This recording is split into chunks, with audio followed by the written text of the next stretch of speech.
आप देख रहे हैं मुल्क का सबसे ज़्यादा देखा जाने वाला न्यूज़ चैनल सच्चाई न्यूज़। सुरख सलाम पेश करण जे लाइ अमरोटी जमायत पारां अमरोटी हाउस गड़िया सीन जे साम्हूं हिकिड़ी कैंप लगाई वई आहे।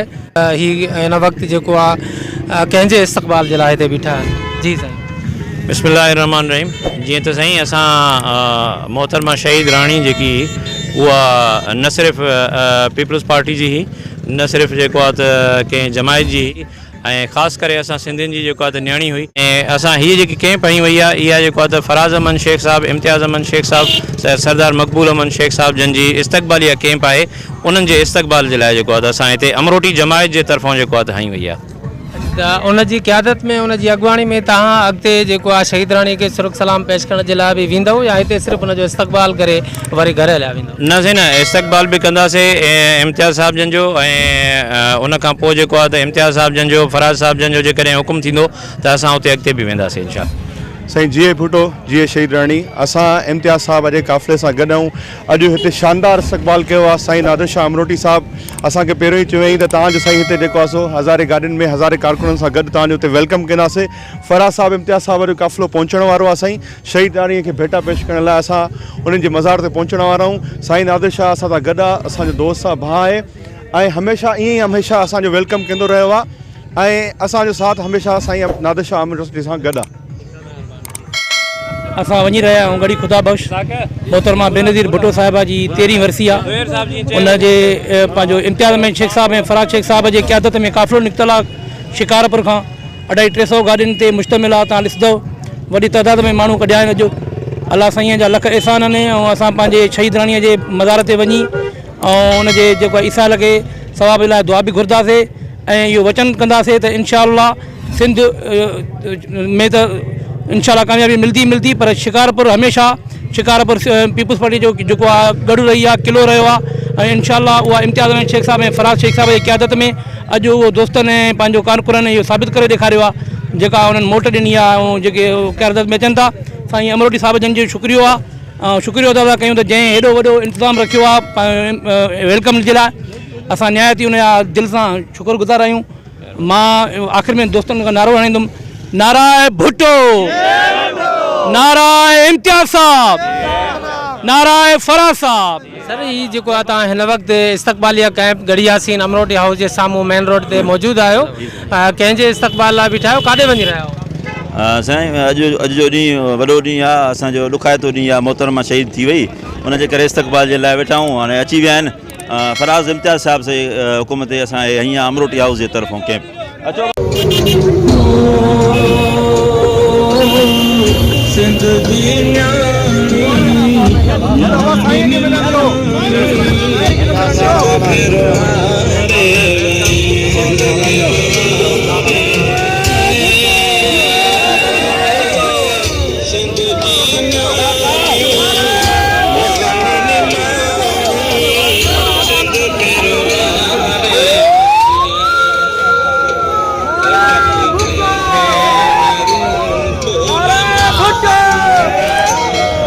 इम्तियाज़ अहमद शेख साहब जी अॻवानी में 27 डिसंबर जो पंहिंजो काफ़िलो गड़ी खुदा बख़्श सां वञूं पिया।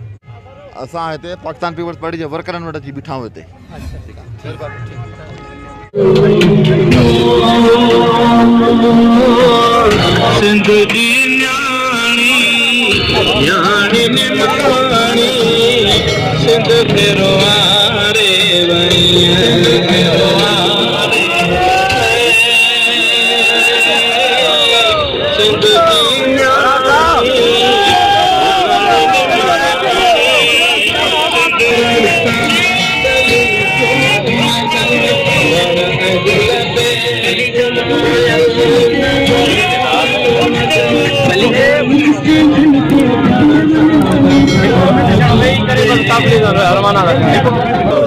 दोस्तों अस्सलाम वालेकुम। असां हिते आया आहियूं नादिर शाह अमरोटी साहब वारनि वटि आया आहियूं 27 डिसंबर जे लाइ।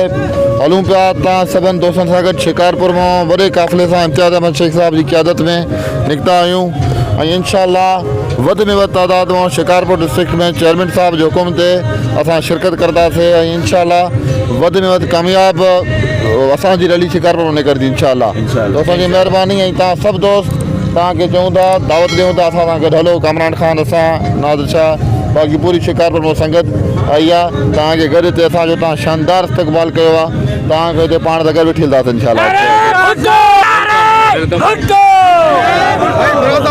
न आहिनि सभु असां गॾु आहियूं तव्हां ॾिसो सभु असां गॾु पंहिंजे काफ़िलनि सां निकिता आहियूं उहे त मसइला मसाइल हिकिड़े घर में बि हूंदा आहिनि ॿाहिरनि में बि हूंदा आहिनि मगर अहिड़ी कोई इशू न आहे ऐं असां खां पोइ तव्हां ॾिसो पूरो शिकारपुर शहर जा काफ़िलो सभु निकिरे थो असां अॼु जे ॾींहुं जा सभु मुतहिद आहियूं गॾु आहियूं शहीद राणी जी मज़ार ते वञूं पिया सलाम पेश करणु पंहिंजे चेयरमैन साहिब जी हिदायतनि ते ऐं इंशाल्लाह तव्हां इहो ॻाल्हियूं निकिरंदा आहिनि मुख़ालिफ़ ॻाल्हियूं कंदा आहिनि अहिड़ी कोई ॻाल्हि बि न आहे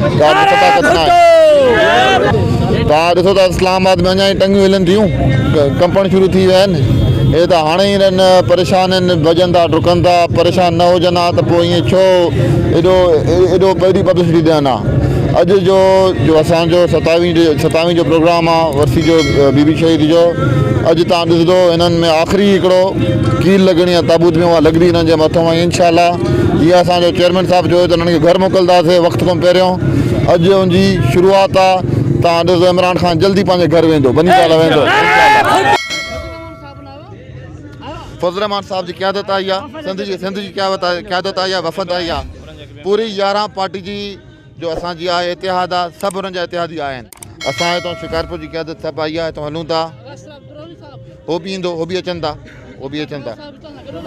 सभु पंहिंजे काफ़िलनि सां अचनि था न शिकारपुर मां सभु पंहिंजा काफ़िला खणी हलूं था अचूं था हुते जो असांजो तय थियो ईअं खैर नाजरीन मज़ीद खबरें और अपडेट्स के लिए देखते रहिए सच्चाई न्यूज़ आप हमारी खबरें किसी भी वक्त यूट्यूब ट्विटर और फेसबुक पेज पर सच्चाई न्यूज़ स्पेल है SACHAI स्पेस NEWS लिखने के बाद सर्च करके देख सकते हैं।